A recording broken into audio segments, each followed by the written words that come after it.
Well, this is a unique way to celebrate Easter. And I know I saw on Facebook this morning someone had shared a picture of the gazebo out in back of church the sun rising up over the trees from last Easter's what we call sunrise service at 9 o'clock. Excuse me. Mm. And it was so beautiful. And she was so sad and having a melancholy moment of, I'm so sad we can't share our sunrise service. And every year the birds fly over and the geese fly over. But we can experience that through the power of our imagination and the power of memory, that we can bring that back into our mind and bring it into the feeling of our heart, because that's where the power is. The power is not in the physical realm. It's in the feeling of the heart. So when you get overcome with a sadness that it's not the way it used to be, I miss that, go to the feeling of your heart and bring up a memory that brings you joy.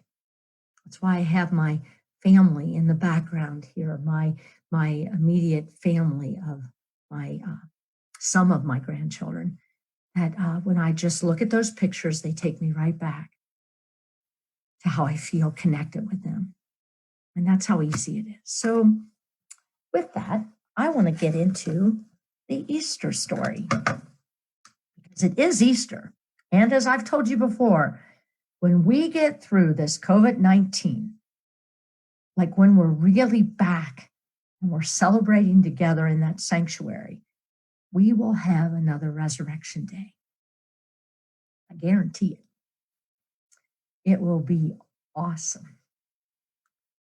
So, of course, I'm going to read you the Easter story, of course, from my children's Bible, because it's a great story. And I want to just lead you up to, in the New Testament, which is really probably the most that Unity focuses on, are the stories from the New Testament. But Unity truly believes that we really believe that the Bible is the greatest handbook ever written on how to live our lives. It is a perfect roadmap on how to be and how to live life in the present moment. Even though this was written 2,000 plus years, it still applies. And sometimes I think, oh my gosh, 2,000 years ago and we still haven't got it. I know some of us are slow learners, apparently. Welcome to humanity. So I'm going to take the story and I'm going to read it to you as if we were in a classroom together. But remember, Jesus only spent 3 years doing his teaching work. And then you remember that there was the Last Supper. This is leading up to the resurrection. He had the Last Supper. That was a very important meal, it says in the children's Bible. Then in the children's Bible, there was a dreadful day. And that was the day that Jesus did the road to Calvary and the crucifixion of Jesus Christ. Now remember, he knew that this was all going to come to pass, and he did it anyway. But in the children's Bible, it reads, today is a happy day. It was very early, and the birds were still in bed, and the sun had yet to open its bright eye on the world. The sky was gray and grainy still, and the air was cold, kind of like this morning. And 3 women walked slowly towards the graveyard. Jesus was buried there. And the women were coming to visit his grave, which where we talk about in the tomb, but in the children's Bible, they talk about it as the graveyard for kids to easily understand. Jesus had been dead for 3 days, and they missed him very, very much. Just as they reached the graveyard, however, some surprising things happened. The ground began to shake, the air began to tremble, and quick as lightning, an angel flashed down from heaven and rolled the stone away, and from Jesus' tomb, and everything went quiet. The ground stopped moving, but the women shook with fear. "Don't be afraid," the angel said. "Come and see, the tomb is empty. Jesus is alive." Arm in arm, the women crept past the angel and into the tomb. And the sheets were still there, the sheets that they had wrapped around Jesus' body. But Jesus himself was gone. "Where is he?" asked the women. "What have you done with him?" "I told you," smiled the angel. "He's not dead anymore. He's come back to life, and he wants you to tell all of his friends." The women looked at each other and they didn't know whether to laugh or cry. They could hardly believe it. That is, until they hurried out of the tomb and ran straight into Jesus. "Oh, Jesus," they cried, "it's true. You are alive." And they fell at his feet amazed. "There's no need to be afraid anymore," Jesus said. "God has made everything all right. But I have a job for you. I want you to tell the rest of my friends that I am alive. Tell them I will meet them on the seashore in Galilee, where all of our adventure started."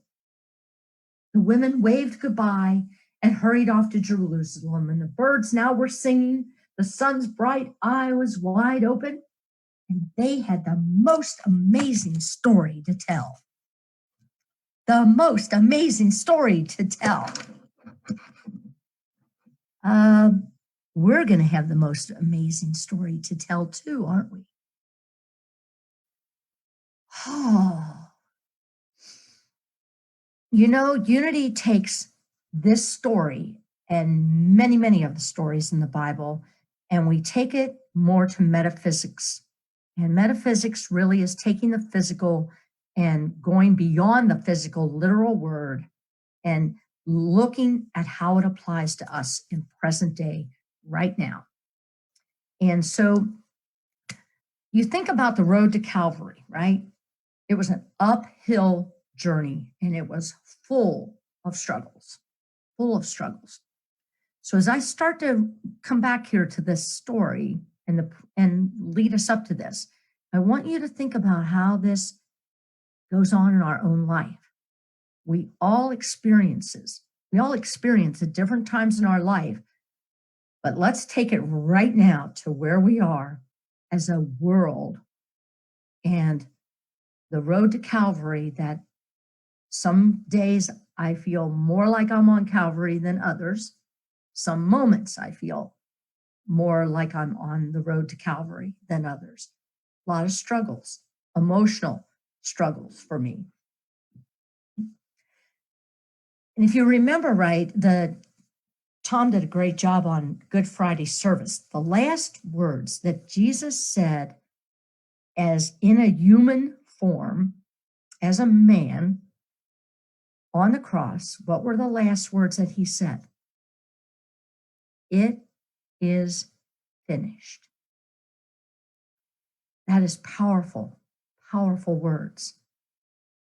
Think about how many times, I just think about how many times in the course of this week that I have said, okay, I'm finished with that thought. I'm finished with that thought. I'm going to choose a different thought. You know, Reverend Kathy says often, favorite two sets of words in the English language are, "So what?" And then my second set of two words are, "choose again." So when I go in that moment and I have a negative experience or a negative thought or a negative reaction to something, I tell myself, don't beat yourself up, Kathy. So what? You had a negative thought, you had a negative reaction. So what? Now choose again. So it is finished. Anytime that you say it is finished, that is Jesus showing us it's done. There is nothing else to do in that human experience. Now go to your spiritual self and take the higher road. Now, if you remember, after they took him off the cross, where did they lay him? In a tomb. right? Okay, for us, the tomb is dark, right? The tomb metaphysically equals darkness. Many of you have heard the expression, the dark night of the soul. The tomb is not a bad thing. Darkness is not a bad thing. A lot of times we need to look at our shadow self. And boy, as a human race, don't we need to look at our shadow selves, at the way that we've been behaving, the things that we have put so much importance on. And we're realizing now that we're face to face having to look at our shadow side and realizing how much importance I was putting on all these things in the physical world. Oh my goodness, if I had my planner in front of me, I'd show you that was, oh my gosh, that was a sacred cow to me, my planner. You know, I ran by that planner. Crazy, isn't it? Jesus was trying to tell us this over 2,000 years ago. And he was willing to die from that in order to resurrect. And that's what Easter is about to us. Unity sees this as a great expression of how to live day to day. Letting go, looking, going to the tomb, facing. You know, how many of us are in the tomb of frustration, or in the tomb of limitations, the tomb of there's not going to be enough financially, or there's not going to be enough food. Oh, goodness. How about the tomb of sadness? And yes, the tomb of suffering and the tomb of death of loved ones. You know, something Martha Creek and I were talking about the other day, and it was really important for me to remember that life does not mean there is not going to be struggle and there is not going to be death. It's a part of it, isn't it? But boy, it doesn't mean that you have to be happy about it. It's sad. A lot of stuff going on is tough. And when you are willing to look at it, to go into the tomb and look at our shadow side of what you feel and allow yourself to feel those feelings. Because you know what the stone represents? Okay, so you get this now, right? The tomb represents our shadow side, our darkness in life. The stone represents fear. And how many of us, when we're in that tomb of darkness, sadness, there's not enough, we bring fear in, and fear closes the door. And we believe we're stuck in there. But if you remember, then what happens next? Who shows up when those three women come to the tomb? Who shows up? The angel. And what do angels represent metaphysically in the Bible? Anytime you read about angels, they are about higher thinking, higher consciousness. So of course it makes sense that the angel shows up and the angel rolls the stone away, because the angel knows our higher consciousness, our higher thinking knows. We know that fear has no power over us. It doesn't serve us. So of course it knocks the stone away, and we step out and we resurrect from those negative thoughts and reactions that have been hooking us into the tomb. We step out, and we step out into a new way of being. And that's what this resurrection is about today. And I'm saying this to each and every one of you as I say it to myself. Take a breath. Take a breath. It's okay. It's okay that after you tune out of this Facebook Live or Zoom today, if you go back into the tomb, don't put a whip on your back and make it bloody. No, no. Allow yourself to sit in the tomb for however long it takes. You're not going to stay in there because you've got spiritual tools. You all have been taught.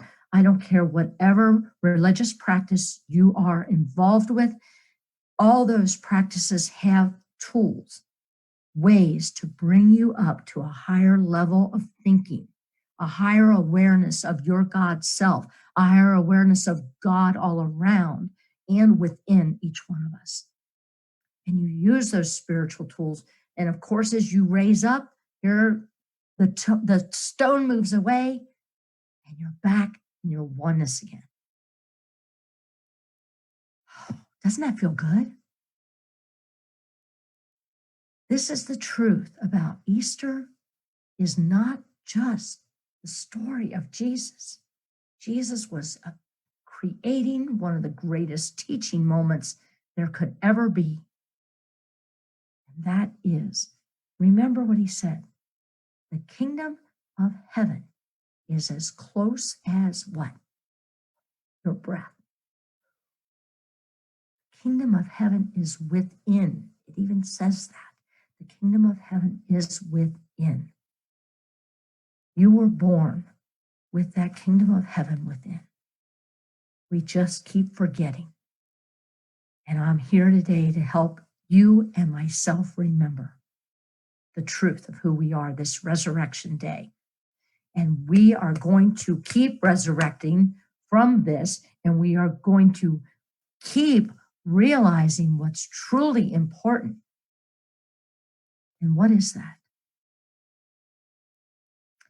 You know, God said, when asked, what is your name? God said, I am. And then they said, well, what is the I am? Love. So you can use God, you can use love. I love this. You can spell God with 2 O's or 1. It's all the same. It's all God. Love is our decision.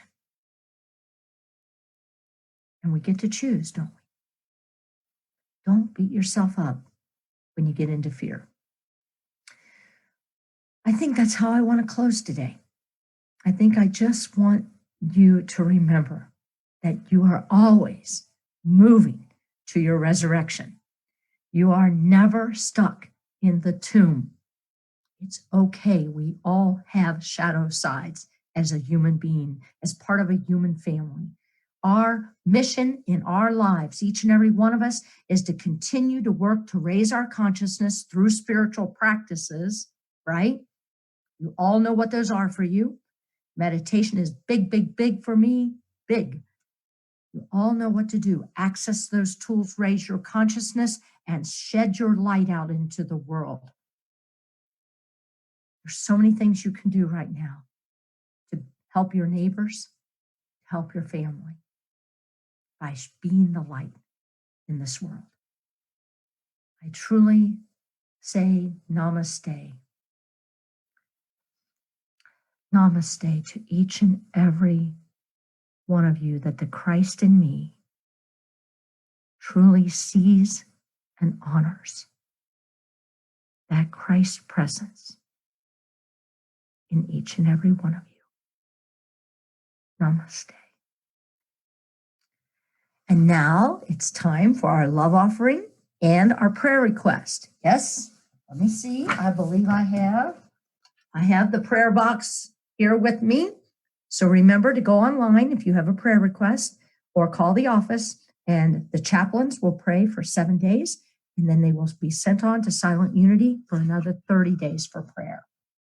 And it is time for, I will do it either way. Whichever way you can read this, I want you to take your love offerings in your hands. And if you are a sustained giver, put that in your hand, just hold it, imagine, use your imagination. If you don't have one in your hand, use your imagination. And don't forget, please, to help us sustain our church and our staff so that we can have our doors fully wide open, and that the church will look better than ever because we continue to take care of our property and our buildings even while we're closed. And we need you to help sustain us. And that's going to take love offerings. So you can go to our website and you can go through the donate button to please give a love offering. You can send a check in. You can also add us to your bill pay. I just realized that this week. Thank you, Joe. And you can put us on bill pay, which is an easy way. Then it goes directly from your bank and your bank sends the check. So there's lots of ways to support us. But most importantly, support us through your prayers for our world. So let's take our love offerings in our hands imaginally, and your sustained giving and your prayer request imaginally. As we say, divine love expressed through me blesses and multiplies all that I have, all that I give, and all that I receive. Did you hear that part? All that I receive. I have faith in God as my instant, constant, and abundant supply. Thank you, God, and so it is. So let's say the prayer for protection together. For those of you who know it, if you're not familiar with it, listen to these words. It's my go-to prayer for everything. Ready? The light of God surrounds us. The love of God enfolds us. The power of God protects us, and the presence of God watches over us. Wherever we are, God is, and all is well. And now we're going to be bringing Kayleen back so that we can all do Let There Be Peace on Earth together, and then hopefully some fellowship time. Love you all, and I can't wait to hug you in person. Oh, truly I miss you, but I know you're in my heart. Take it away, Kayleen.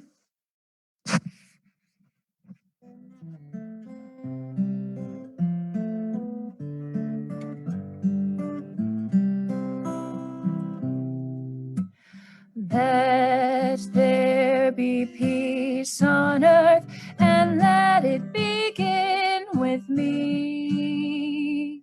Let there be peace on earth, the peace that was meant to be.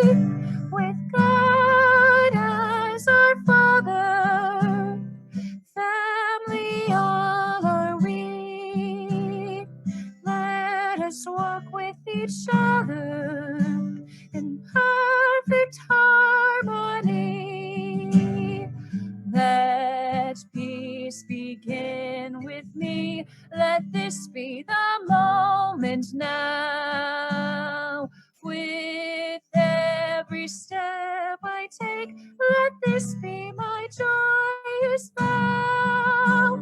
To take each moment and live each moment in peace eternal.